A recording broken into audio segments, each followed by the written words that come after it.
Shalom anak-anak, ketemu lagi bersama Ibu Sriani Wulandari. Senang bisa bertemu kalian di pembelajaran kita kali ini. Nah anak-anak, sebelum kita memulai pelajaran kita, marilah kita berdoa. Bagaimana sikap berdoa? Lipat tangannya, tutup matanya, dan kita berdoa. Tuhan Yesus, terima kasih buat kesehatan dan kekuatan yang Kau berikan. Ya Bapa, sebentar lagi kami akan memulai pelajaran kami. Berkati, berikan kami kepintaran, kecerdasan, hikmat-Mu, agar kami dapat mengerti dan memahami apa yang akan kami pelajari. Terima kasih Tuhan Yesus. Amin. Nah anak-anak, untuk pembelajaran kali ini kita akan belajar pelajaran 2 dengan tema beribadahlah, bab Tuhan itu baik. Bahan bacaan Alkitab kita terambil di Ulangan 10 ayat 12 sampai 22 dan Mazmur 100. Nah anak-anak, ada banyak alasan orang beribadah kepada Tuhan. Ada yang beribadah karena diwajibkan demikian. Tetapi ada juga yang beribadah karena kesadaran kebergantungan kepada kemahakuasaan Allah.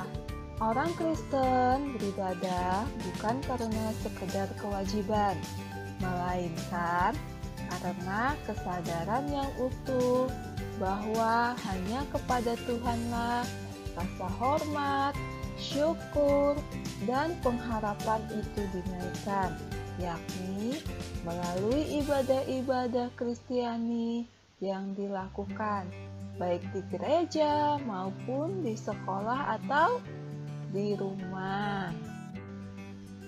Nah anak-anak, simaklah kisah berikut ini.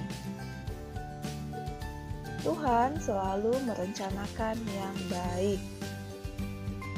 Sebuah kecelakaan kapal laut membuat seseorang pria yang bertahan hidup terdampar di sebuah pulau yang tidak ada penghuninya.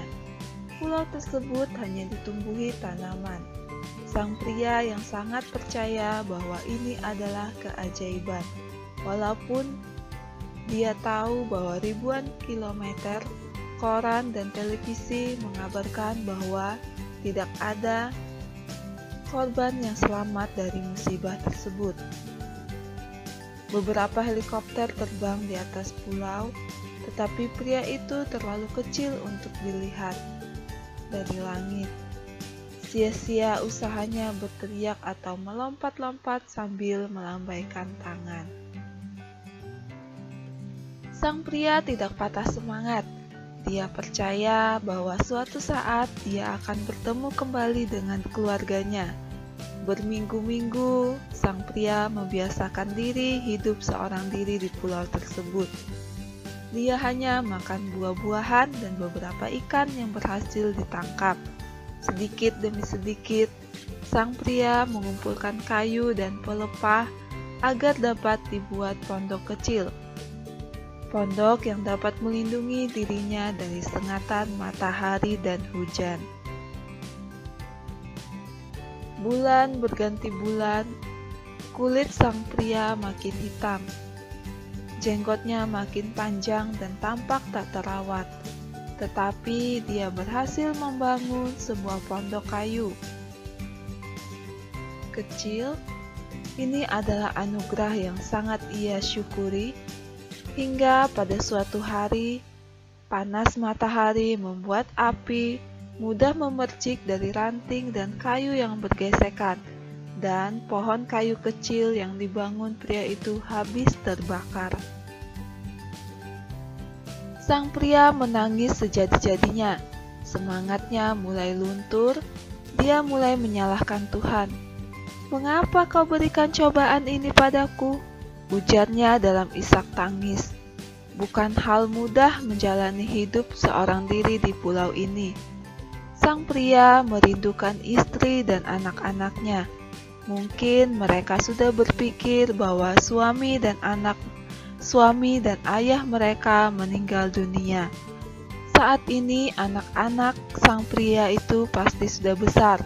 Kesabaran sang pria itu habis saat pondok yang dia bangun dengan susah payah habis terbakar. Tuhan sangat jahat memberi cobaan seberat ini. Begitu pikirnya. Saat meratapi pondok yang terbakar, tiba-tiba ada suara helikopter yang mendekat, makin lama makin kencang, dan mendarat di pulau tersebut. Dua orang pria turun dari helikopter dan langsung menghampiri sang pria. Pria dengan tubuh tak terawat itu langsung menangis. Akhirnya bantuan datang. Doanya setiap malam akhirnya terkabul. "Syukur Anda masih hidup, Pak," ujar sang pengemudi helikopter. "Kami melihat ada api yang terbakar saat sedang berpatroli, sehingga kami mendarat di pulau ini." Sang pria langsung menangis. Dia menyesal sudah menuduh Tuhan sangat kejam. Api berasal dari pondok yang terbakar adalah sinyal bagi helikopter untuk mendarat. Seandainya pondok itu tidak terbakar, kemungkinan dia tidak akan pernah bertemu keluarganya. Akhirnya sang pria pulang ke rumah dan menjadi orang yang selalu bersyukur. Musibah apapun yang dihadapi, dia anggap sebagai rencana Tuhan yang terbaik untuknya. Nah, anak-anak, melalui cerita di atas mengingatkan kita bahwa Tuhan selalu hadir dalam kehidupan manusia. Hanya saja, Ia hadir tidak selalu dalam keadaan yang menyenangkan, tetapi juga kadang-kadang dalam keadaan susah. Tetapi dalam keadaan apapun, yang pasti Tuhan selalu merencanakan hal yang baik kepada umat yang Ia kasihi. Tidak pernah Tuhan merencanakan yang jahat kepada manusia yang berharap kepadanya. Untuk itu, dibutuhkan rasa percaya yang kuat kepada Tuhan bahwa Ia hanya akan merencanakan yang baik kepada setiap orang yang percaya kepadanya. Nah, anak-anak, untuk pembelajaran kita hari ini sampai di sini, dan kita akan melanjutkan pembelajaran kita di pertemuan berikutnya. Anak-anak, sebelum kita mengakhiri pembelajaran kita, marilah kita menutupnya dengan doa. Nah, anak-anak, mari kita sikap berdoa. Lipat tangannya dan tutup matanya. Kita berdoa.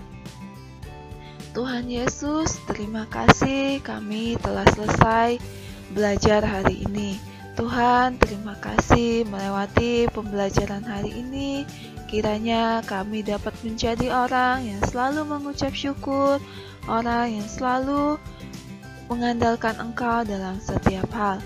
Tuhan, kami menyerahkan untuk pembelajaran selanjutnya ke dalam tangan-Mu. Engkau yang memberkati.